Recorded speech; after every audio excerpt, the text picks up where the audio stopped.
Hey guys, tonight we slip into monsoon mist off the southern coast of China. You stand barefoot on the damp wooden deck of a creaking junk ship, sails billowing like ghostly scrolls above you, the salt sticking to your skin in the thick tropical air. Somewhere nearby, tea is steeping in a battered iron kettle, and someone's trying to balance a porcelain cup mid-squall.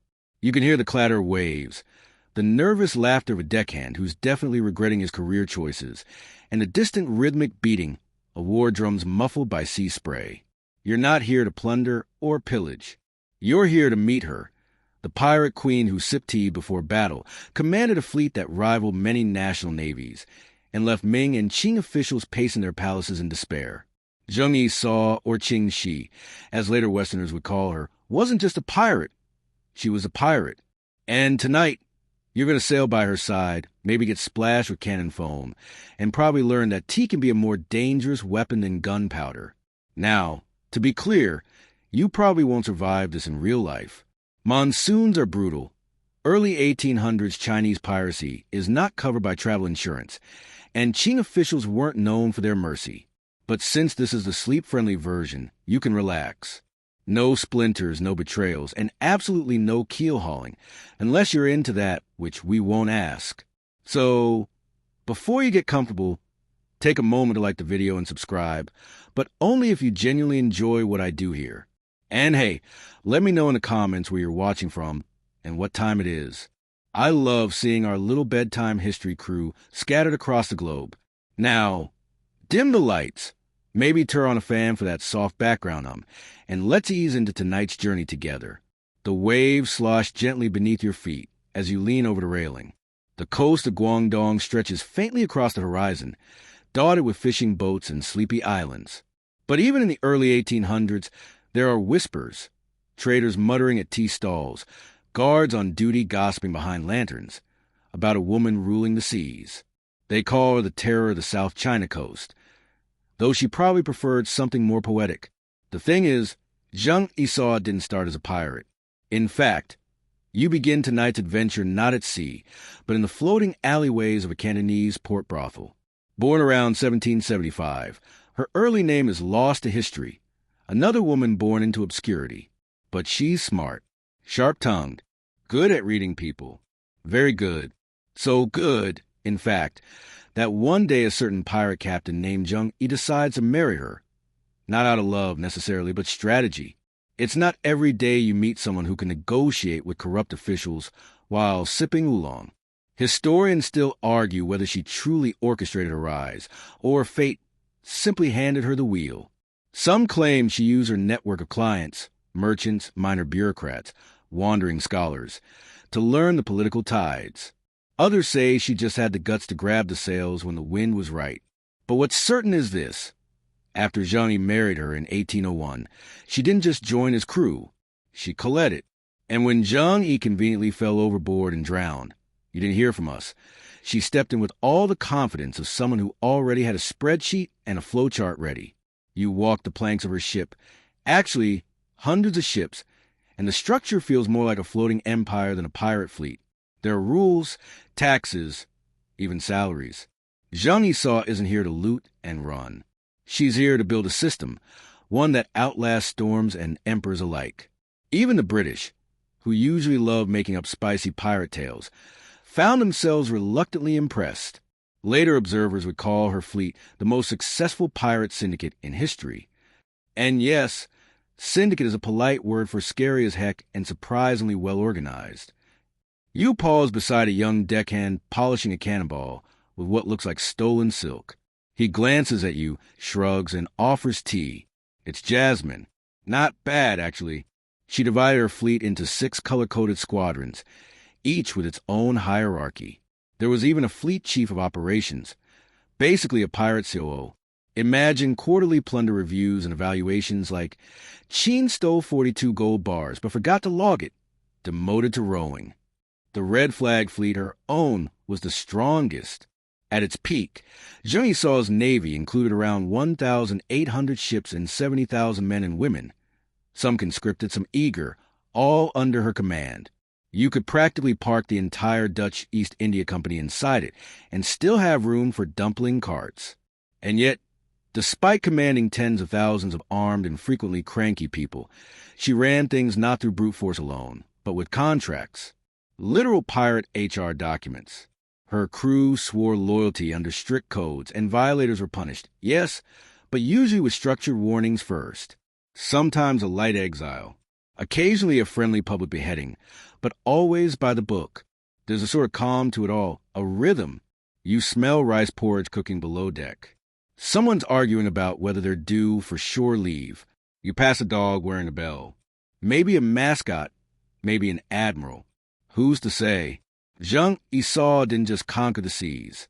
She tamed them, gave them order, and she did it all while sipping tea on the quarterdeck, eyebrows raised, daring any admiral from Beijing to come stop her. They tried. Oh, how they tried. But that's a tale for another night. Or rather, the next hour or so, because your dream voyage is just beginning. And believe me, you haven't even met the rice cake smugglers yet. You wake, or maybe just drift closer to waking, to the rhythmic creak of ropes and the flap of thick canvas sails overhead. The salt air has settled into your clothes now. You stretch and blink into the gauzy morning haze.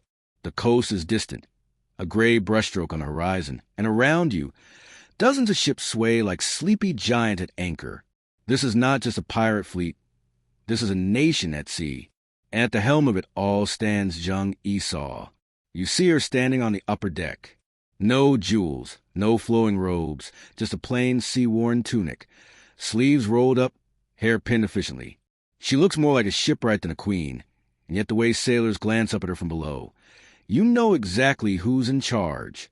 Zheng Yisao's story is full of gaps, like a partially unrolled scroll left near the fire, but we know this. She was likely born around 1775 in Guangdong province, probably into poverty.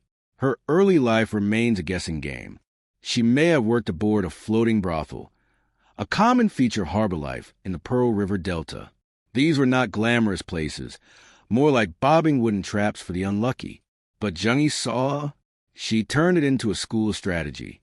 Historians still debate how she first met Zhang Yi, the pirate captain who would become her husband. Some say she negotiated her own release from a brothel in exchange for inside knowledge on corrupt officials. Others insist he bought her, but she flipped the script before he even finished counting his silver. Either way, by 1801, she was not just his wife. She was his partner in piracy.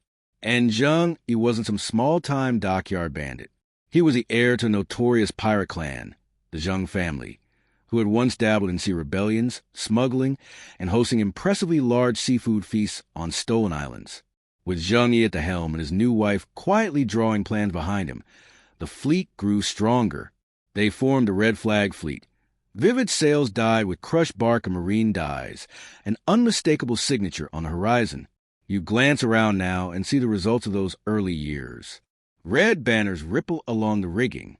Shipwrights hammer out repairs with mechanical calm. Musicians play a string melody that drifts across the water like fog. You smell fish stew, burning sandalwood, and something distinctly like fermented garlic. Someone's lunch, probably. And then, in 1807, everything changed. Zheng Yi died in a storm, or possibly a skirmish.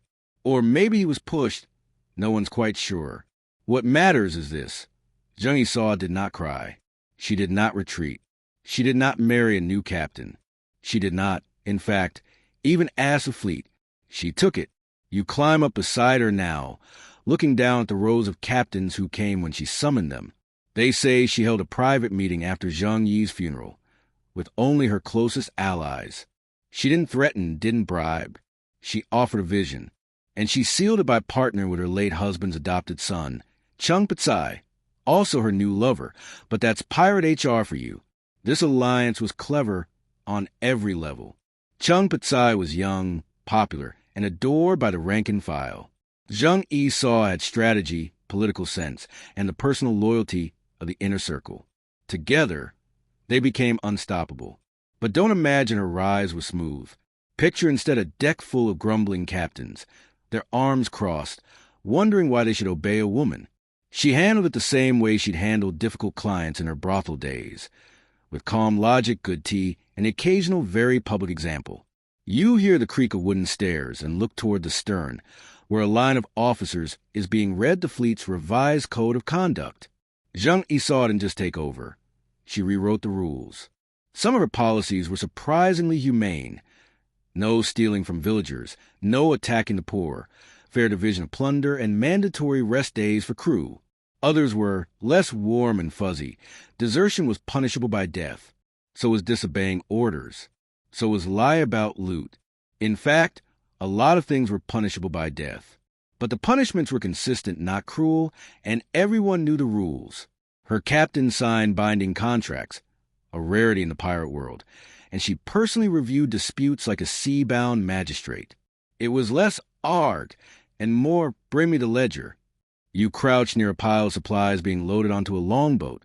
Rice sacks, dried ginger, salted fish, and a small ornate chest marked with a painted lotus. Inside, fresh tea leaves, sourced from smugglers loyal to Zhang. It said she refused to hold strategy meetings without tea, and that during one siege, she delayed a decision for 3 hours until the kettle boiled properly. Respect. She's not all discipline and paperwork. Though, in the evenings, she walks the decks, listening to sea shanties and gossip. She rewards good behavior with extra rice wine and lets her favorites name the new boats. Hence the Furious Duckling and the Cabbage Tyrant. 2 ships currently docked nearby. You can almost forget she's an outlaw. Almost. But then a scout arrives, breathless, reporting enemy movement along the river. Zheng doesn't flinch. She tilts her head slightly, sips her tea, and starts giving orders with the calm of someone arranging flower vases. You realize this isn't just about piracy. Zheng Yi doesn't see herself as a thief. She sees herself as a ruler without borders, a sea queen, and she's about to make the emperors of China very, very nervous. The wind has shifted. You smell the change even before you hear the lookout call it down from the mast. Sails on the southern horizon. The moment is calm, but it holds an electric tension, like when a cat watches a bird with absolute stillness. You glance at Zheng Yi. Her eyes narrow slightly, but she doesn't rise. Instead, she holds out her hand. An officer quickly places a lacquered wooden map board in her palm. Tiny carved ships mark her fleet's positions. Her fingernail taps softly on a narrow river pass. Today's trap is already in motion. This isn't just any merchant flotilla headed into her waters. It's one backed by the Ming Imperial Navy. Well, what's left of it? The Navy, once a proud bureaucratic juggernaut with beautifully embroidered uniforms and the finest war junks money could buy, has been slowly rotting from within. Corruption, drought, and the ever-delightful practice of paying your job title forward to your cousin's cousin have made the Navy, let's say, soft around the edges. And yet, they've been sent to deal with the pirate problem, meaning her. Zheng Yi knows this. She also knows they're not ready for her kind of hospitality. Your longboat joins a cluster of others being rowed quietly into position. This isn't a frontal assault. It's a tea trap, quite literally. Along the banks, her allies, fisherfolk, smugglers, farmers loyal by choice or by clever bribe, have set up what look like innocent tea stalls. Umbrellas flutter gently in the morning light. Steam rises from porcelain pots. And imperial scouts, hungry from river travel, are already dismounting to inspect these makeshift markets. Here's where things get funny, if you like your humor with a touch of petty revenge. Zheng Yi, you see, has been using these same tea vendors to move coded messages and supplies for months. That imperial captain currently demanding free chrysanthemum buns? His second-in-command is sipping jasmine beside an old woman who, unbeknownst to him, is one of Zheng's best informants. Her cat, sitting beside her bowl of rice, has eaten better than most Ming soldiers this week. You spot one officer starting to act suspicious. He leans in to examine a caddy of rare, pure tea, his hand hovering over the coins on his sash. Zheng's men are already watching. It won't come to violence. Zheng doesn't like mess unless it's strategic. But within 10 minutes, that officer will accidentally fall into the river and be rescued by pirates disguised as humble boatmen. He'll be sipping sweet rice wine in a floating holding cell before sunset. Back on her flagship, Zheng finally stands. The crew around you straightens almost imperceptibly. One of the lieutenants clears his throat and mumbles, "The Admiral's boat is gilded. Whole thing. Gold. Zheng tilts her head. That sounds heavy. You suppress a grin. The fleet begins to move. Zheng Yisao rarely fought battles with brute force. Her genius lay in choreography. If warfare is a dance, she was a court ballerina with a knife in her boot. Her ships fan out, moving as if casually, blocking the river's narrower passages. Meanwhile, upstream, she's already released a line of slow-moving cargo junks loaded with decoys, bundles of tea bricks, fake salt permits, and scrolls filled with intentionally confusing trade routes. Historians still argue whether the specific maneuver, using genuine goods as fake contraband, originated with Zheng or an earlier sea lord named Lin Daoqian. Either way, she perfected it. By the time the Ming Navy realizes they've intercepted the wrong convoy, the real one has already slipped past them, carrying not just goods, but a few defecting soldiers who decided life under Zheng might be simpler. You pass one of the intercepted vessels. A Ming officer is being gently but firmly handed a pot of oolong tea as his boots are tied together by a giggling child, one of Zheng's youngest recruits. Playing innocent. It's chaos, but polite chaos. And it works. Within 2 hours, the Imperial Admiral is forced to turn back. His ship too bulky, his scouts too compromised, his pride somewhere at the bottom of the estuary. And the worst part? No battle, no heroics. Just tea. Lots and lots of tea. Back at camp, Zheng Yisao hosts what can only be described as a mildly smug victory dinner. The menu includes river fish wrapped in lotus leaves, spicy tofu, fermented greens, and, of course, more tea. You find yourself sitting beside a former merchant who now commands 3 vessels under the red flag. He leans over and murmurs, "You know, last week she bribed a magistrate with mooncakes shaped like sea cucumbers. Didn't even have to speak." You laugh softly. Zheng raises her cup toward the stars. Later that night, curled in a hammock strung between 2 crates of salted shrimp, you hear her voice carry across the water. She's telling a tale, an old one, about a prince who disguised himself as a crab to avoid capture. The crew chuckles sleepily. Someone lets out a loud snore, and you wonder if the emperor, miles away, is also dreaming of tea leaves and boats. Zheng Yisao's reputation spreads faster than any cannonball ever could. Word gets out. She's clever. She's disciplined. She doesn't waste men, but she doesn't suffer fools. And if you attack her with a gilded boat, you'd better bring biscuits, because you'll be offered tea before you're robbed blind. Dawn breaks like a pearl cracking across the sky. The surface of the water glows with a sleepy shimmer, and mist clings to the hulls like forgotten silk. You rise slowly, stretching as your joints crack like deck boards. Around you, the red flag fleet is already in motion. Quietly, efficiently, as if every sailor had been born aboard a ship. Today, there's talk of taxes. Yes, you heard that right. Taxes. Not exactly what you'd expect from the most feared pirate queen in China, but Zheng Yisao wasn't running a floating riot. She was running a full-blown parallel government. And like any good government, she understood that taxing people can be both profitable and weirdly persuasive. You join a cluster of mid-ranking officers near a wooden table that's been hastily turned into an administrative desk. A broad-shouldered pirate is collecting copper coins, boat repairs, and in one case, a barrel of pickled turnips as payment from a trembling merchant. The man bows deeply, then receives a signed wooden chit in return, a pirate-issued receipt. Yes, you are witnessing one of Zheng Yisao's most quietly powerful moves, a taxation system that ran better than most of the empire's coastal bureaucracy. She didn't just loot villages. She offered them protection, for a fee, of course. But compared to the corrupt regional officials, the pirates were efficient, polite, and oddly helpful. Farmers who paid their dues were left alone.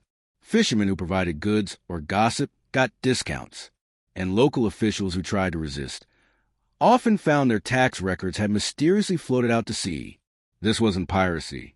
This was logistics with better uniforms. Historians still debate how deeply her shadow state reached inland. Some believe entire river towns functioned under her rule, sending annual tributes in the form of dried persimmons and boat cloth. Others argue she merely created temporary alliances, too fluid to count as governance. What is certain, though, is that Zheng understood one timeless truth. If you control the paperwork, you control the people. You trail behind a small inspection boat, winding its way through a riverside market. It's impossible not to smile at the chaos. Children dart between stalls selling dried squid and ginger candy. A man hawks genuine pirate tea with a drawing of Zhang Yisaw's face, though it looks suspiciously like a radish with eyebrows. And here's the truly wild thing. Many of these villagers prefer her rule. Zhang's laws are brutal but clear. Her punishments, swift but consistent. And she doesn't demand humiliating kowtows or unpayable bribes. One merchant whispers to you that he actually saves money under pirate protection. You pause beside a lantern-lit booth where a young woman is tallying dried fish in a notebook. Her ink-stained fingers move fast. When you ask her how she learned to write, she shrugs and points at a small weathered scroll labeled Fleet Code, Volume 2. Zhang Yisao believed even the smallest roles required education. She funded schools, floating schools, in fact, longboats with chalkboards lashed to the mast. Don't laugh. It worked. This was Zhang's genius. She didn't just fight systems. She built her own. One of her edicts even created a version of pirate maternity leave. If a sailor's wife gave birth while he was on duty, he was given 5 days' rations and permission to visit the nearest camp. He had to bring back fish. Fair is fair. You step aboard a small administrative junk now. Its hull painted with intricate fish scales and lined with bamboo shells full of scrolls and shells. This is where disputes are resolved. Petty theft, marriage disagreements, crew promotions. Zheng doesn't preside over everything herself, but her stamp is everywhere. Her lieutenants channel her style. Polite, firm, oddly fond of proverbs. A young man stands accused of stealing a pickled duck foot. The judge, an old woman with a voice like wind through a porthole, asks him if he's hungry. He nods. She sends him off with extra rice and assigns him kitchen duty for a week. Problem solved. Stomach full. By noon, Zheng Yisao herself appears in the marketplace, not with guards, but with a paper fan and a basket of dried plums. People gather, not to grovel, but to gawk, whisper, offer her gifts. A child presents her with a carved fish whistle. She laughs, a soft sound you hear even above the gulls. She hands a child a sugar stick in return. This isn't just charisma. It's branding. Zhang's image is tightly controlled. Stern but fair, elegant but practical.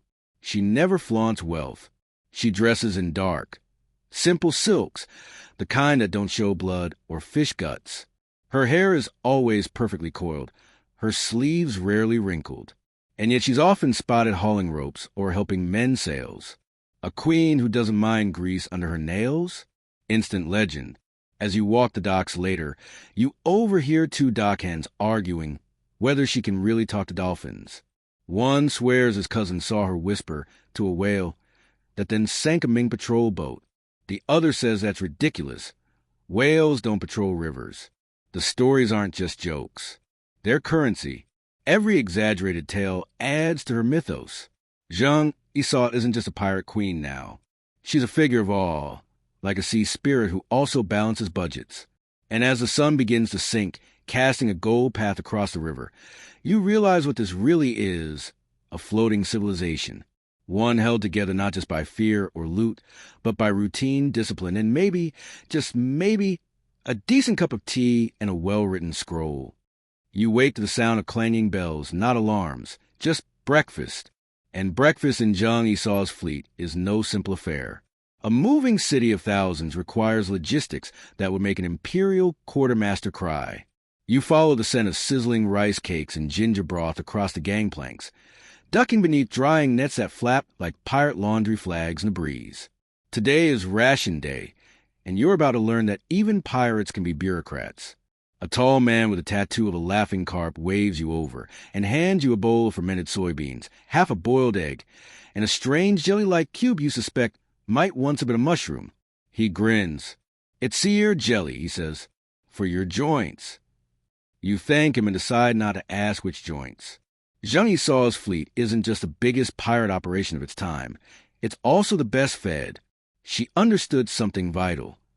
Hungry sailors mutiny, but well-fed sailors, they swear loyalty. They guard your treasure. They write songs about your cheekbones. So every boat has a quartermaster. Every village under her influence provides tribute. Salted vegetables, duck eggs, dried shrimp, even medicinal roots. And every crew member receives a share based on rank. It's not equal, but it's fairish. Lose your bowl, though, and you're eating barnacles until next moon. You're handed a damp scroll by a cheerful boy missing 3 front teeth. It's a schedule. Today's duties, he chirps. You glance through it. Inventory, lookout, evening stories. Story time is circled with smiling octopus. Zheng's naval code, composed after her husband's death and revised constantly, isn't just about discipline and taxes. It lays out the day. From dawn patrols to hammock rotations, every hour has its slot.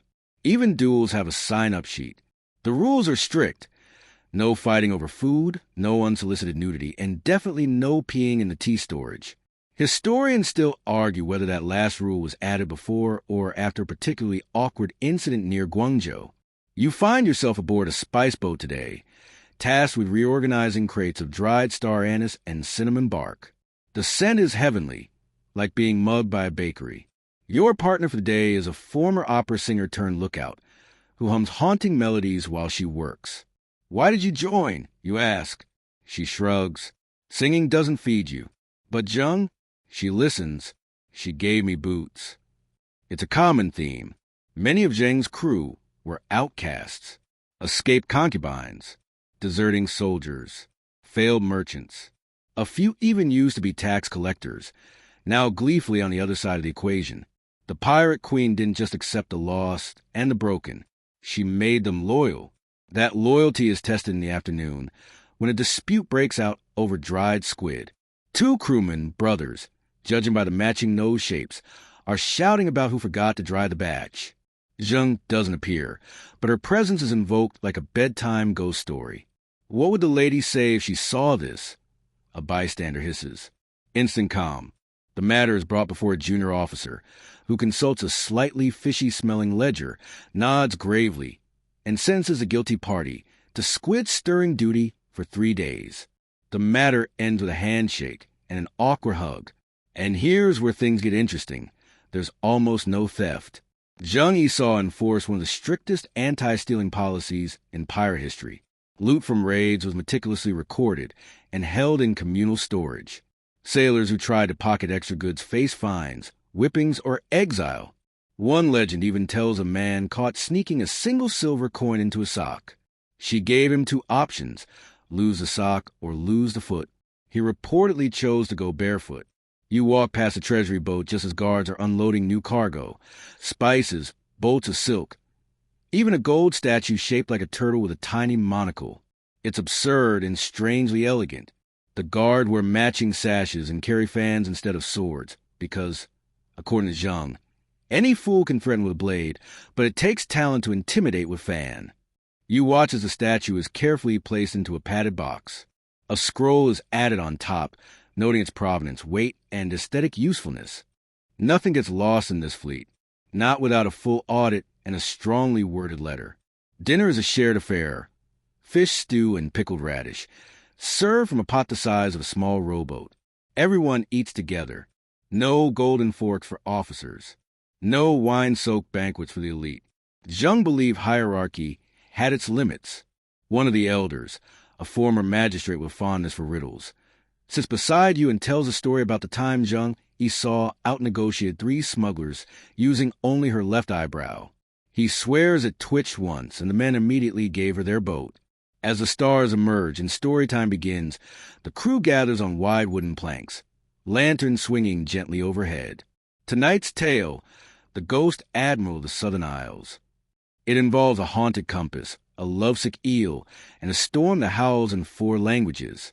And as you lie back, belly full and mind fuzzy with the weight of spice and sea air, you realize something simple and stunning. This isn't a pirate camp. It's a floating city with its own rhythms, rules, and rituals. Zheng Yisao didn't just keep her people alive. She gave them a life worth staying for. Night deepens, and with it, the sea becomes a warm black mirror. Lanterns flicker softly along the decks like drifting fireflies, and somewhere on the horizon, A drumbeat begins, a slow, steady rhythm, not for battle, for celebration. Tonight is Moon Festival, and pirates love a good excuse to throw dumplings at each other. You find yourself drawn toward a wide, flat junk that's been transformed into a floating pavilion. Long tables grown under the weight of mooncakes, candied lotus root, glutinous rice balls filled with sesame paste, and jars of fermented plum wine with labels that suggest may contain crab. No one seems concerned. The entire fleet has gathered in their best silks and robes, some borrowed, some stolen, some handmade. Children dart between tables wearing lantern hats. A wiry cook with one eyebrow missing juggles sweet potatoes for laughs. Laughter floats across the waves, like it's been waiting all week to break free. At the center of it all sits young Esau, cross-legged on a woven mat, sipping tea like she's judging a silent contest. Her robe tonight is dark red with tiny embroidered koi fish that appear to leap when the silk folds. She wears no crown, no badge of office, just presence. Her gaze moves slowly across her people, and they beam under its weight. You sit beside a trader from Hainan, who swears the mooncakes this year are the best since 1806. He offers you one filled with roasted taro and mystery nut. You bite in. It tastes like victory and regret. There's music now. Plucked strings and wooden flutes, a rhythm meant to lull, not rouse. Pirates sway gently, some half asleep on their neighbor's shoulder, others watching the moon reflect off the water like a silver coin tossed from heaven. A puppet show begins. The story? A dramatized version of Zhang's most infamous tea gambit, when she supposedly tricked an entire Ming blockade into retreating using nothing but fireworks, fog, and tea leaves soaked in opium. It's equal parts opera and stand-up comedy. The villain, a pompous admiral, wears a hat bigger than his puppet head. The crowd roars as he's tricked by a pirate disguised as a tea seller. Historians still argue if this event happened. Some say it was propaganda by Zhang's fleet to demoralize imperial forces. Others think it's a true tale, exaggerated only slightly by time and mooncakes. Either way, the fact that the fleet is still laughing about it 2 decades later tells you all you need to know. You watch Zhang as she sips slowly and leans over to whisper something to a small girl offering her a rice ball. The girl squeals and runs back to her family. A moment later, the family bows deeply. Not because they must, but because they want to. This is not fear. This is myth, made flesh. As the moon climbs higher, the games begin. But don't expect drunken knife throwing or gold wrestling. This isn't a tavern. It's a city of codes and cleverness. The first event? Sea riddles. Pirates compete to stump each other with ocean-themed puns and nautical trivia. Why did the sea refuse to lend money? Someone asks. Because it already has too many current debts, comes a groan reply. Next up is Lantern Path, where small teams navigate a maze of flickering lanterns hung from bamboo poles on gently rocking rafts. It's equal parts coordination, balance, and not stepping into the soup pot someone forgot to move. You find yourself roped into a team. Your job? Hold the bamboo pole steady, while a small boy in fishscale pants leaps from raft to raft with the agility of a caffeinated crab. He wins, obviously. Your prize? A slightly squashed pear with a bite taken out of it. You pretend it's gold and bow deeply. By now, the air smells like firecrackers and roasted peanuts. Someone lights a lantern shaped like a carp, and it floats upward, wobbling drunkenly toward the stars.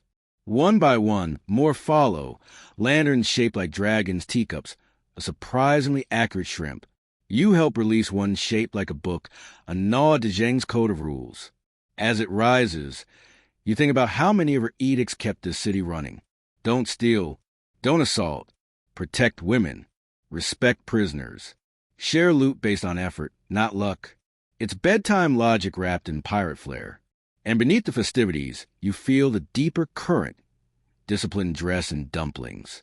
This is no ordinary celebration. It's reinforcement, a soft reminder of the values that bind this floating city together. Loyalty through laughter, order through ritual, myth through moonlight. Later, as the crowd begins to thin and the wine jars dwindle to dregs, you find yourself sitting near the edge of the deck with an old sailor polishing a jade turtle. He's missing 3 toes and half an ear, but his grin is full. Used to sail under the Ming, you know. he says, nudging you with his elbow. Never had a festival like this. Never had dumplings that didn't bite back. You ask him why he switched sides. He shrugs. The Admiral wore silk. Zheng wears salt. There's a pause, long and easy. You hear waves lapping at the hull, the soft clatter of dishes being stacked, a quiet lullaby from somewhere among the sleeping children. And in that moment, with the stars blinking lazily overhead and the scent of sweet rice still in your nose, you understand something. This pirate queen didn't just lead with fire and sword. She led with story and song and shared soup. Morning arrives not with cannon fire or shouting captains, but with the scent of steamed buns and ginger tea. You stretch under your blanket, made of stitched-together sailcloth and surprisingly soft, and open your eyes to find the sea calm, the sky blush pink, and the pirates already halfway through breakfast. Pirates, you learn quickly, are punctual about food. Today's agenda? Diplomacy, you're told, between bites of scallion pancake, that Zheng Yi saw as meeting with envoys from 3 coastal villages, a wandering monk, and, rumor has it, an emissary from the Guangdong governor's office, disguised as a fish merchant. No one's fooled. The fish merchant has very clean boots. You're assigned the tea barge, a floating parlor complete with woven mats, bamboo screens, and tiny jade cups no bigger than your thumb. Here, Zheng will host her guests with the most fearsome weapon in her arsenal: hospitality. The tea master, a wiry woman with hands like wind-worn driftwood, instructs you in the sacred task of water warming. Not boiling, she whispers, just near sighing. You nod solemnly, pretending you know what that means. As you arrange the cups in perfect circles, you catch sight of Zheng herself arriving in a modest sampan. No golden palanquin, no war drums, just her 2 guards and a basket of tangerines. Power, it seems, doesn't need a trumpet. The guests arrive one by one. The monk, barefoot and blinking. The village chiefs, dressed in their best robes with nervous smiles. The fish merchant, looking like he smells of paperwork. Zheng greets each with a bow just deep enough to be polite, and eyes sharp enough to skin a shark. The tea begins to pour, and with it, stories. Each guest brings news, requests, and soft demands. The villagers want more protection from bandits. The monk seeks a lost scroll. The fish merchant has questions, pointed ones, about taxes. Zheng listens, never interrupting, hands folded in her lap. When she finally speaks, it's with the calm confidence of someone who once negotiated a truce while holding a baby and a sword. She offers the villagers better trade routes through her fleet, provided they teach her people to ferment soy without exploding the barrels. The monk is promised safe passage upriver in exchange for temple ointments and ghost stories. And the fish merchant? She serves him a second cup of tea, leans forward, and says, "Tell your governor we've already paid." In calm seas. Historians still argue whether this was a metaphor or a literal bribe. Regardless, the merchant leaves with a deep bow and 2 jars of pickled radish. After the diplomacy, the tea master invites the guests to watch a demonstration of leaf reading. Not for omens, though some believe in those, but for mapping. Pirates, it turns out, use tea leaves to train observation. A trick of seeing tiny patterns, of knowing when a swirl means wind or when a cluster means hidden rocks. It's less about magic and more about mindfulness. Your own cup, examined by a smiling apprentice, is declared full of adventure and mild indigestion. You nod, accurate, as the guests depart. Zheng retires to a quiet corner with a few of her senior advisors. You, somehow still holding a tray of candied lotus root, are waved in. They're discussing an upcoming raid, not of a town, but of a warehouse operated by corrupt officials known for storing not grain, but silk meant for bribes. It's not stealing if it's already stolen, one advisor says, sipping his tea upside down through a hollow straw. Zheng raises an eyebrow. It's not surviving if we make enemies without purpose. The conversation turns to logistics. Which ships to send, which signals to use.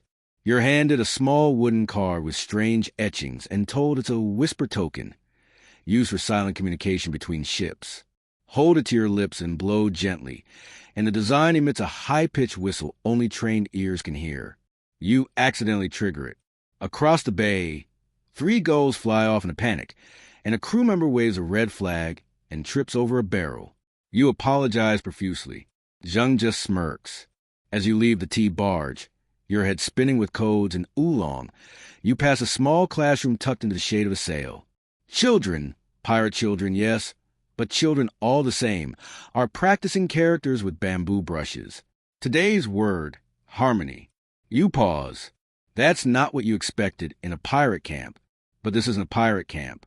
This is an empire without land, a government without palaces. It runs on fairness, planning, and quiet strength. Zheng Yisaw's authority doesn't come from gold or swords. It comes from routine, from rules, and from belief that peace, too, can be profitable.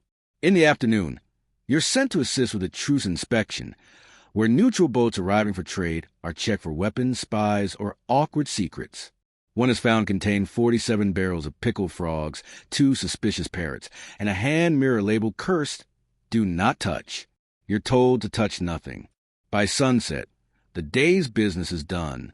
You're back on the main junk, sipping chrysanthemum tea and listening to a sailor recount the story of the time Zheng won an argument with a Dutch envoy by reciting poetry until he fainted. She rhymed cannonball with protocol, he says proudly. That's why we follow her. And as the sky darkens and the world around you slows, you realize this day, like so many under Zheng Yisaw's command, has been one long lesson in power. Not loud, not cruel, but practiced. Elegant, balanced, like tea that never quite boils, but always, somehow, warms you through. The moon tonight is pale and heavy, hanging low like an overripe melon. On the water, the ships sway with the gentleness of a grandmother's lullaby. It's nearly midnight, and yet you're awake, because tonight it's Ghost Hour, and aboard the Red Flag Fleet, ghost stories are not just for amusement. They're training exercises. You find yourself perched on a crate beside the ship's quartermaster, who insists that every pirate worth their salt knows how to distinguish a haunted lighthouse from a corrupt one. One moans. The other underpays its crew. She says, eyes twinkling. Tonight's story session is held in the mess deck, though no mess is allowed during Ghost Hour. Everyone sits cross-legged, facing the oil lamp in the center. You're given a bowl of sugared peanuts and a slice of taro cake. Comfort snacks. You've been warned this tale is spookier than most. The storyteller tonight is an old sailor with a voice like driftwood and a beard that holds secrets. He begins, as always, with a disclaimer. Some say this is true. Others say I made it up last week. Either way, you'll want to sleep with your boots on. The tale? The story of the phantom junk at Qingyuan. A vessel crewed entirely by the souls of tea smugglers lost in a typhoon. Curse a want of fog until someone offers them proper brewed tea guanyin. You snort. The ship is doomed because they were tea snobs? Not snobs, the storyteller corrects. They oversteeped imperial tribute tea. That's treason. Historically speaking, he's not far off. In Qing Dynasty China, tea wasn't just a beverage. It was politics, economy, and occasionally rebellion. Historians still argue whether overbrewing rare teas could be used as a coded insult to imperial agents. The story twists and turns. At one point, the ghost ship trades places with merchant junk, resulting in a week of haunted invoices. Another time, it's sighted in 2 provinces at once, leading a magistrate to outlaw fog. Unsuccessfully. Then comes the kicker. Zheng Yisaw herself is rumored to have encountered this ghost ship during her rise to power. According to the legend, she didn't run. Instead, she offered the spirits a flawless gong fu ceremony and earned their eternal loyalty. They now protect her fleet in storms, their phantom sails blending with mist, their whispers guiding lost junks back to safety. Is it true? Probably not, but it's told in such gentle cadence, with such ambient detail. The creak of wet wood, the taste of salted wind, the flicker of ghostly lanterns, that by the end, you're scanning the dark horizon just in case. After the story, the mood doesn't lift immediately. The crew doesn't speak much, as if worried the ghost might overhear. The oil lamp is gently extinguished, and you're ushered out into the open deck. There, to lighten spirits, someone begins a pirate lullaby, softly sung, with half the words lost to wind. You can just make out the refrain. We sail with the moon, we sleep with the tide. The sea holds our secrets, the stars let us hide. You lie down on a coil of rope, lulled by the rhythmic creaking of the mast and the low hum of the lullaby. The air is warm, but the night feels cool against your skin, like slipping into a pond where the water remembers every dream. You glance toward Zheng, Esau's quarters, faintly lit. Is she asleep, or planning tomorrow's chessboard of diplomacy, raids, and foggy superstitions? A deckhand, seeing you still awake, offers you a spare talisman, a coin pierced with red thread, supposedly blessed by a wandering Taoist who once exorcised a seagull. Keeps nightmares out, she says, or at least makes them more polite. You accept it. Can't hurt. Later, you dream of tea leaves swirling into maps, of ghost ships blowing silent kisses to the mist, of Jing walking barefoot on water. Not as a miracle, but as a woman who's too stubborn to sink. And when you wake, you're not sure if it was just a dream or the sea truly whispered to you. Either way, your feet are dry, your boots are still on, and the morning air smells faintly of gingerbread and lightning. Today begins not with tea, but with shouting, not angry shouting. Pirates are rarely angry before breakfast, but the kind of loud coordination that only comes when hundreds of people are trying to dry 30 tons of stolen silk without alerting the authorities. You rub the sleep from your eyes just as a sail flaps down near your head.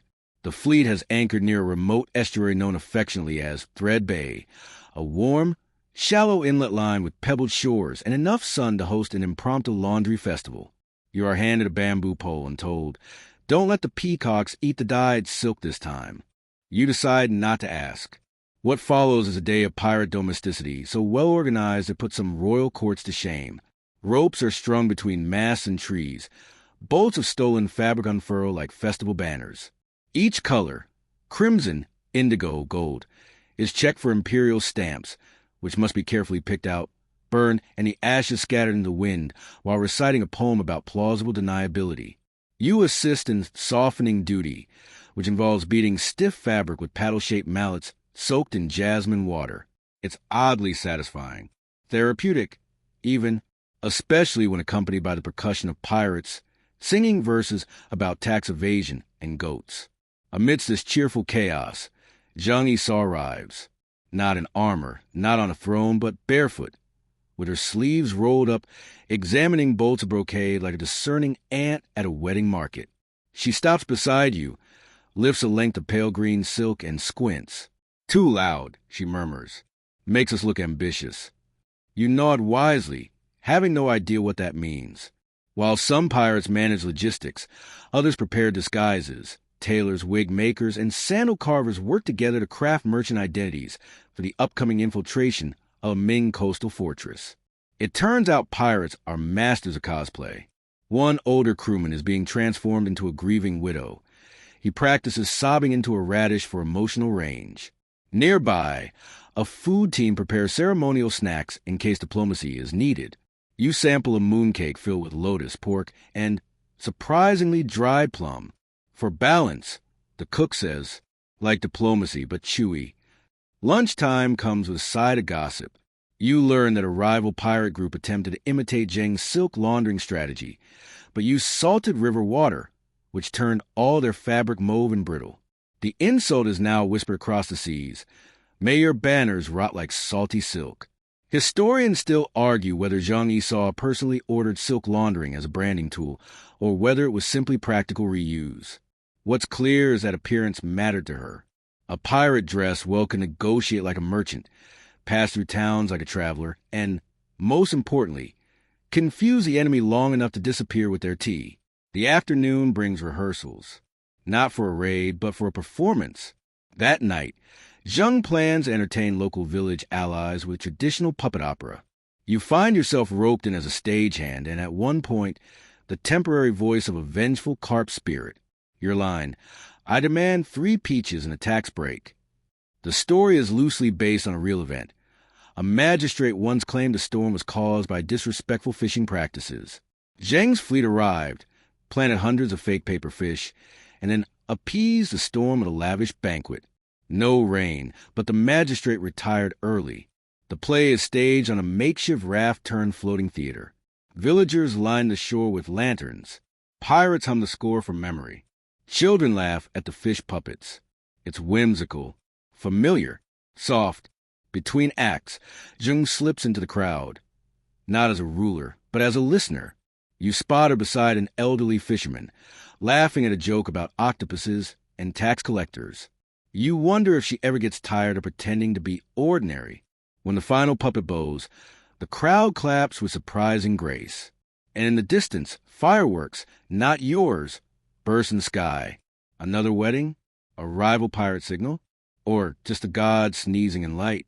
You walk back to your bunk under the flicker of falling sparks, carrying a leftover puppet in your bag. It's shaped like a crab with one nervous eye.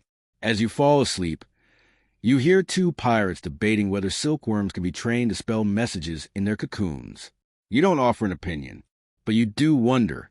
In a world where pirates can host operas, brew peace through tea, and sow secrets in the banners, maybe it's not impossible. The sea rocks you gently, and the air smells of chrysanthemum and old stage curtains. It's a strange kind of life, but it's working. You wake to the smell of fried dough and the sound of soft arguments about astronomy. Someone is insisting that a certain star cluster looks like a dumpling. Someone else, more confident, less correct, claims it's definitely a pig. You peer up at the morning sky, which is blindingly blue and utterly devoid of stars, and decide not to get involved. Today, you're heading inland. Zheng Yi has orchestrated a bold, completely illegal plan to establish a semi-permanent trading outpost several miles from the coast, disguised as a humble tea farm. It's part smuggling den, part diplomatic station, and part extremely elaborate ruse. You'll be posing as a low-level clerk from a failing spice guild. Your name is Tofu Lin. You have weak ankles and a mysterious allergy to bamboo. Try to stay in character. Your travel group is made up of 6 pirates, 3 goats, 2 fake monks, and 1 actual goat disguised as a fake monk. This last detail is not explained. The inland route winds through reed-filled marshes and sleepy villages that pretend very hard not to see you. At one point, a local child offers you a beetle in exchange for a song. You hum a few bars of the Ballad of the Lazy Admiral, and she nods approvingly. As you climb toward the hills, you begin to notice odd details. Signal stones arranged just off the path, tea leaves growing in strange spiral patterns, and occasional painted tiles embedded in tree trunks. Symbols for those who know how to look. You're not just walking a road. You're walking Zhang Yisaw's map. At the tea farm, or what appears to be one, a woman greets you with an overly formal bow and a basket of boiled peanuts. Her hair is wrapped in saffron silk. Her smile is precisely the kind that means, I know who you are and I will keep pretending I don't, but only if you do the same. You nod politely and take a peanut. The outpost itself is genius in its ordinariness. Rows of tea shrubs stretch across the hillsides, and a few workers pretend to trim them, while actually loading crates of cinnamon, smoked fish, and tiny scrolls into underground compartments. A goat nudges one open and is gently but firmly negotiated with. You're shown to your quarters, a simple hut with 2 beds and 1 aggressive rooster that serves as both guard animal and intrusive alarm clock. Once settled, you're taken through orientation, which includes 1. A demonstration of the false bottom teapots for hiding messages. 2. Emergency evacuation drills. Pretend you're a mime troupe. 3. Lessons in coded language, e.g., bad harvest equals enemy nearby. You meet a quiet man named Uncle Soy, who is neither your uncle nor soy-based. He oversees information flow from the mainland and wears a belt of miniature gongs. Each one rings for a different kind of lie, he explains, tapping one that lets out a low, disappointed note. That's for tax assessors. You're fascinated. At lunch, you're treated to merchant hospitality. A lavish spread of pickled eggplant, salted duck, and a custard made from sweet potato and confused ambition. The pirates remain in character, so while you begin to forget who you are. Tofu Lin has a backstory now. Tofu Lin regrets never pursuing his dream of becoming a competitive kite flyer. That evening, a minor incident disrupts the peace. A Ming inspector arrives unexpectedly. He is not corrupt, not fooled, and not friendly. Everyone switches to Plan G. Plan G, it turns out, involves an impromptu wedding between two pirates who have never met, an urgent shipment of imaginary tea leaves that must be escorted at once, and the miraculous arrival of the goat monk who blesses the inspector by chewing a hole in his cloak. You watch all this unfold while sipping tea and wondering if anything in your actual life has ever been this absurdly effective. The inspector leaves confused and slightly alarmed. Uncle Soy hits the politely bewildered visitor gong. Historians still argue whether Zhang Yisao ever operated legitimate trade posts or if all her inland ventures were fronts. But one scroll discovered in a scholar's attic suggests she did both simultaneously, trading real goods while spreading false information, using authenticity as camouflage. As the sun sets over the hills, the farm lights lanterns shaped like fish and orchids. You lie on the porch of your hut, wrapped in a borrowed shawl, listening to the soft rustle of tea leaves. You think of the sea and how strange it feels to be so far from it. Yet somehow, Zhang's presence is still here, woven into every vine, echoed in every coded phrase, humming faintly beneath the calm. The rooster perches beside you, clearly still on duty. You offer a peanut and close your eyes. You dream of tea leaves folding into wings, lifting entire ships above the waves, flying silently toward the stars that look like dumplings. You are not Tofu Lin in the dream. You are just you, watching, floating, peaceful.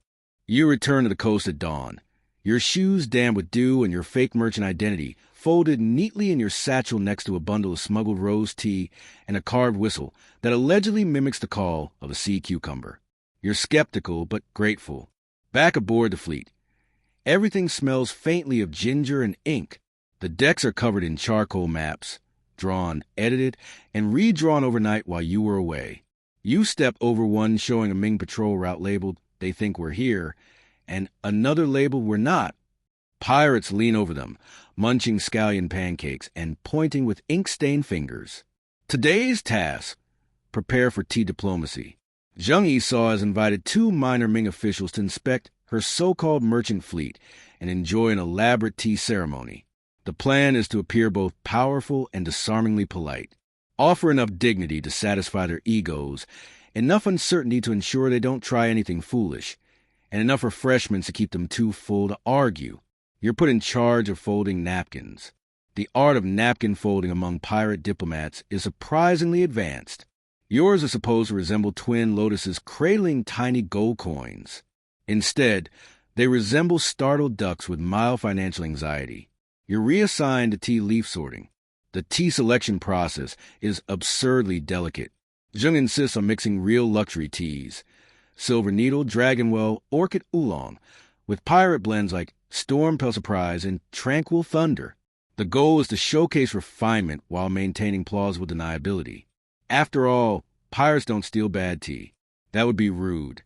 You help prepare the serving trays, which include a flight of aged pure, fermented in bamboo tubes, honeyed sesame crisps shaped like tiny ships, slices of candied ginger stacked in the shape of the Southern Sea Fleet, a single mysteriously warm egg. Mid-morning, the inspection ship arrives. The officials disembark wearing matching robes and expressions of mild indigestion. They are greeted with choreographed bows, respectfully ambiguous titles, and exactly 3 rounds of polite flattery, none of which can be legally interpreted as bribery. Zheng Yisao appears, serene and radiant, in robes dyed with indigo and ash. She speaks slowly, precisely, like someone whose words have been rehearsed across 2 oceans and 15 kitchens. She gestures toward the tea pavilion constructed overnight from sailcloth and suspicion. You watch from a respectful distance as the ceremony unfolds. Pouring tea, it turns out, is warfare by other means. Every gesture, how long the leaves steep, how high the water is poured, the tilt of the wrist, tells a story. Zheng's tells this one, "I am generous. I am civilized. I can drown you in jasmine." At one point, one of the officials attempts a subtle insult, questioning whether her ships truly adhere to maritime customs. Zheng responds by offering him a rare chrysanthemum infusion that supposedly soothes gastrointestinal embarrassment. He blinks twice and accepts. You quietly note that this is the pirate version of a declaration of superiority. The tea lasts 2 hours. It includes an impromptu poetry contest, a discreet exchange of business opportunities, and a riddle about peaches. You don't understand the peach riddle, but the goat monk chuckles softly, and that seems to satisfy everyone. Historians still argue whether these meetings were genuine attempt at peace or simply elaborate stalling tactics. Some claim Zheng truly wanted integration into the imperial trade system. Others believe she just wanted better access to tea shipments. There's merit to both. What's clear is that Zheng Esau understood the power of rituals, of showing strength through grace, menace through flavor. Her diplomacy didn't just keep her alive, it made her indispensable. After the guests depart, visibly relaxed and slightly afraid, the fleet erupts in quiet celebration. No shouts, just a soft clink of cups, the muted laughter of pirates who know how close they came to real danger. That evening, you help dismantle the tea pavilion. The sailcloth smells of chamomile. You fold it carefully and think about how tea, warm, quiet, fragrant, could be a weapon, a message, a shield. As you walk back to your quarters, someone hands you a note folded inside a lotus-shaped napkin. It reads, "Excellent folding. Consider poultry-themed series for next event. Z." You smile. That night, you dream of a tea wave, massive, fragrant, cresting with jasmine foam, sweeping across the empire. No battles, just steam and silence. You awaken to bells, not the frantic clang of alarm, but a slow, melodic chime drifting across the deck like a daydream. It's inventory day. Now, inventory aboard a pirate fleet is not what you'd expect.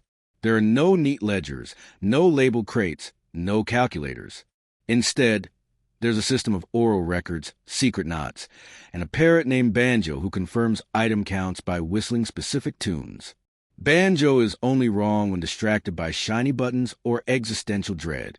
Today, you're assigned to Historical Artifact Review, which, you soon discover, means digging through the fleet's stranger acquisitions, ceremonial axes from Lost Island kingdoms, Ming Dynasty opera masks with detachable eyebrows, a coconut engraved with the words, "Not a weapon, probably," and an ivory comb said to predict the weather, though currently it only predicts humidity. You're paired with Lao Bin, a quiet pirate with 8 fingers and one theory: that Zheng Esau is secretly building a museum. Why else keep all this, he asks, holding up a silver fishhook allegedly used by Polynesian queens. She's preserving stories. Our stories.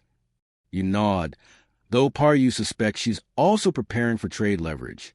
After all, who wouldn't want a tax exemption in exchange for a perfectly intact Tang Dynasty chamber pot? Midway through the review, you uncover something unusual: a scroll tucked into a lacquered tube marked with a carved tea leaf. Inside is a map, drawn with astonishing precision, of inland tea routes, imperial warehouses, and obscure monastic retreats. At the bottom, a simple phrase: "History sleeps in quiet corners." Lao Bin whistles low. "That's not just inventory," he mutters. "That's strategy." You take the map to Zheng's quartermaster, who grunts and adds it to a section labeled "Possible Blackmail." That afternoon, you're invited to a story circle. This is a fleet tradition. Once a moon cycle. Pirates gather not for planning or plotting, but for storytelling. No lies, no exaggerations, only true memories. You listen as one pirate recounts a time they disguised themselves as a scarecrow to escape a customs patrol. Another describes being rescued from a shipwreck by a woman who communicated exclusively through interpretive dance and coughs.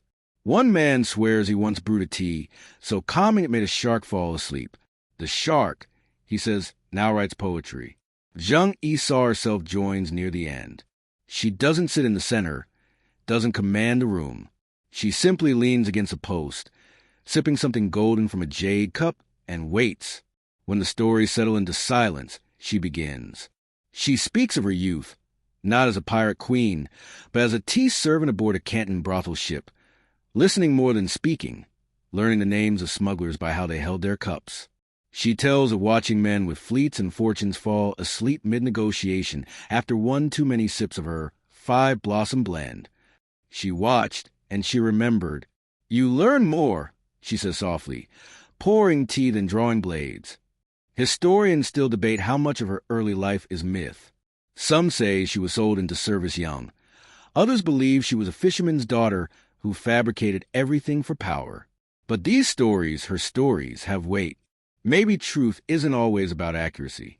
Maybe it's about what survives. After the circle, you linger by the galley where a pot of ginger milk tea simmers. Laobin hums a tune beside you, an old lullaby from a northern village long lost to maps. You ask what it means. He shrugs. Something about ducks. Or dreams. Maybe both. Later, back in your hammock, you study the map again. The symbols make more sense now. The quiet corners, the coded routes, the silent networks of people and plants and whispers. This isn't just a fleet. It's an archive. A drifting, fragrant, slightly sarcastic archive of things no empires care to remember. You fall asleep thinking about that ivory comb, and whether it knows tomorrow's weather will be full of thunder, or tea, or both. Rain drums softly on the sailcloth roof above your bunk. It's not storm rain, just a kind that seems designed to hush the world.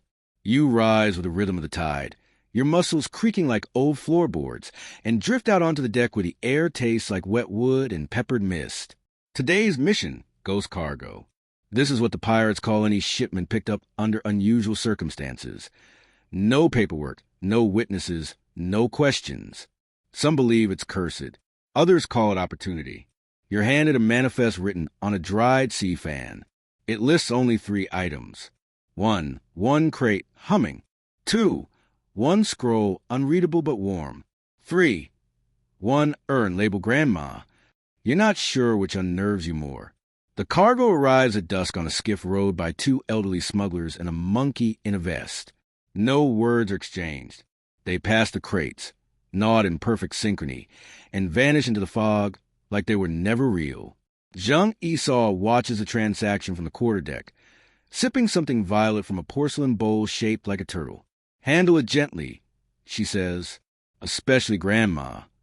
You carry the humming crate below deck, where it's placed beside a stack of cinnamon bark and fermented duck eggs. The humming intensifies briefly, then stops altogether. You and the ship's carpenter share a glance that says, "We'll deal with that later." After supper, pickled fish and soft rice dumplings, you're summoned to what the pirates call the Echo Chamber. It's a room tucked deep inside the command ship, lined with layers of teak, silk, and hollow gourds. It's where Zhang tests ideas, not in speeches, but in echoes. Tonight's test, the logistics of a floating tea republic. You sit in a circle with 12 others, including the goat Monk, Banjo the parrot, and a woman who claims to be distantly related to a starfish. Zhang explains, the plan is to convert a portion of the fleet into a nomadic tea confederation. Not smuggling, exactly, more like autonomous leaf-based diplomacy. Floating shops, roving festivals, quiet influence. You wouldn't invade a port. You'd steep into it. The group debates for hours. Should the ships fly new flags? Should there be uniforms or just scent markers? Should they include singing menus? You suggest a rotating tea of the week, tied to local mythology. The goat Monk nods. Every good empire needs good stories.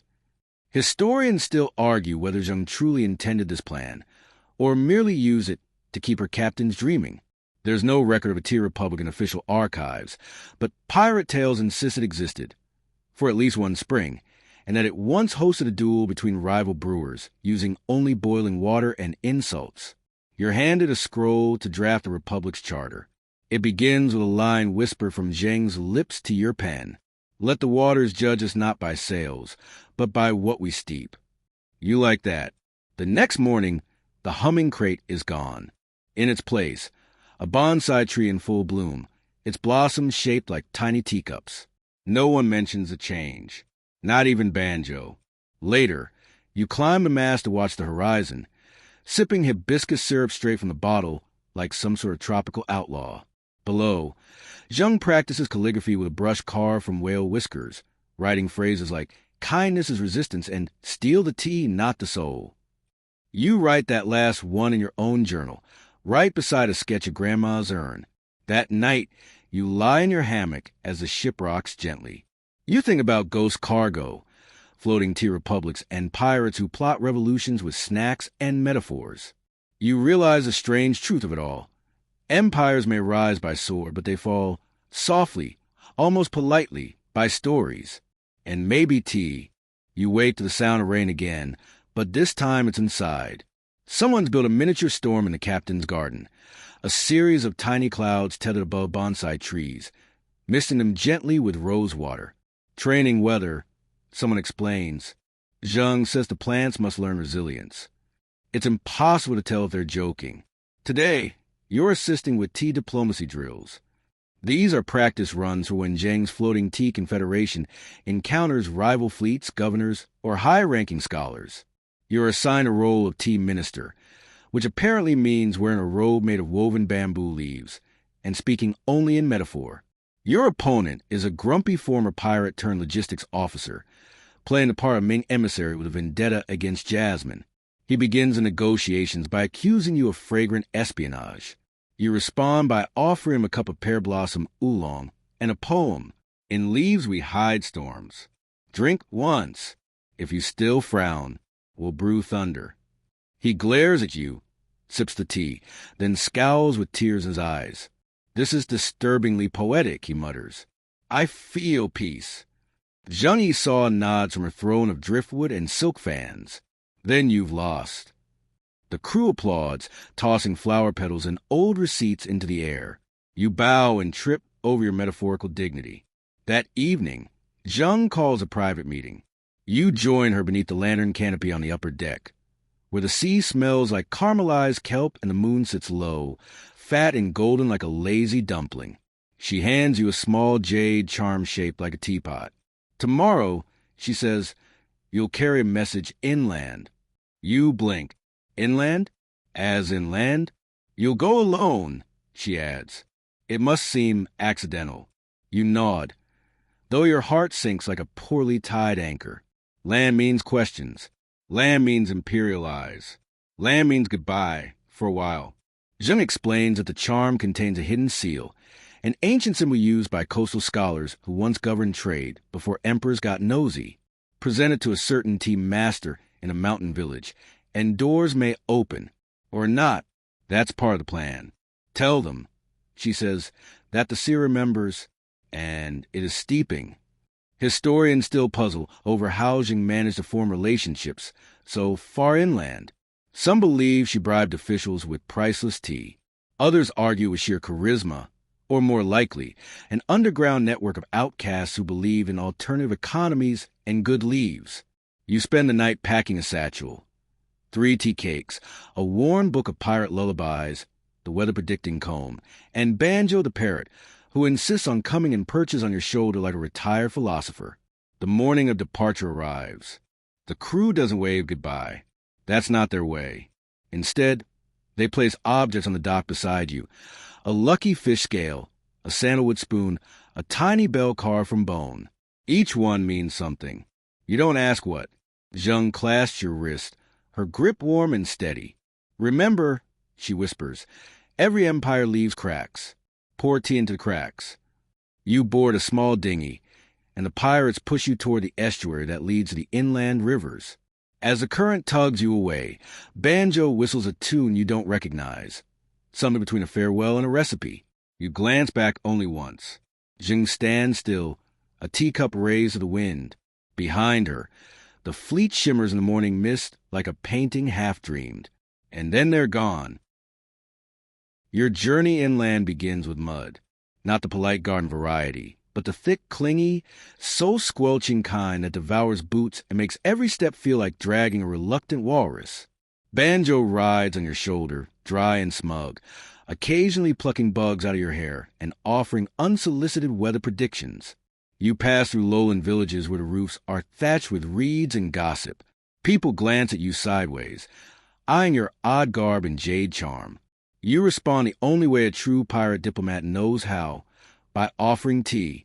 At one stop, you brew chrysanthemum with a hint of tamarind over a smoky fire pit. Locals sit with you under a fig tree, slurping quietly and swapping stories about ghosts that guard old wells. One man insists his grandmother once fought off a river demon, using only a spoon and strong opinions. You believe him. After a week of travel, your map dissolves in a sudden downpour. You rely on instinct and Banjo, who seems to navigate by squawk-based divination. Finally, you reach a village tucked into folds of a tea-growing mountain, where the air is heavy with the scent of moss and roasted leaves. The tea master's home is modest. Bamboo walls, wind chimes tuned to a forgotten scale, and a sleeping cat that may or may not be immortal. You present the jade teapot seal. The master, an elderly woman with ink-stained fingers and a voice like cracked lacquer, nods slowly. I was wondering when she'd send someone. She invites you to sit. No introductions. No questions. Just a pot of tea, already warming, on a bed of coals. She pours and you sip. It's earthy mellow, with a strange aftertaste of tangerine and memory. I remember the sea, she murmurs. It tastes like what you're not saying. You stay for 3 days. Each morning, you help harvest dew-kissed leaves. Afternoons, you write calligraphy with tea-soaked brushes, your characters wobbling like startled shrimp. Evenings are for whispering, not conversations, just quiet exchanges of intent. The master shares coded recipes once used to signal traveling tea smugglers. A certain blend meant danger near port. Another indicated emperor's cousin in disguise. One, particularly spicy, mix was used to court allies or romantic interests. Historians still debate whether Zhang Yishao's famed pepper and plum infusion was strategic or deeply personal. Before you leave, the master presses a scroll into your hands. It bears no words, just an ink spiral. She'll know what it means.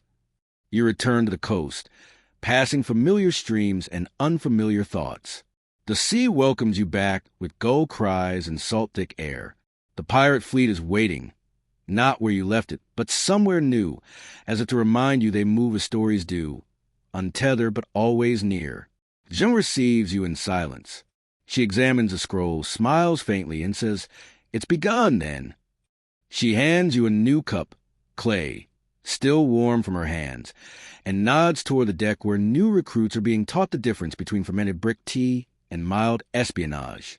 The floating tea republic myth or movement will continue, quietly, persistently, like steam curling beneath a locked door. As the sun sets, the crew gathers for an evening steep. There's music, slow, stringy, the kind that makes you feel like you've already lived 3 lifetimes. Someone passes you a mooncake shaped like a compass. You take a bite and realize it points south. Banjo mutters, "Not again," and dozes off on your knee. You lean back against a coil of rope, eyes fluttering, breath slowing. Around you, cups clink softly.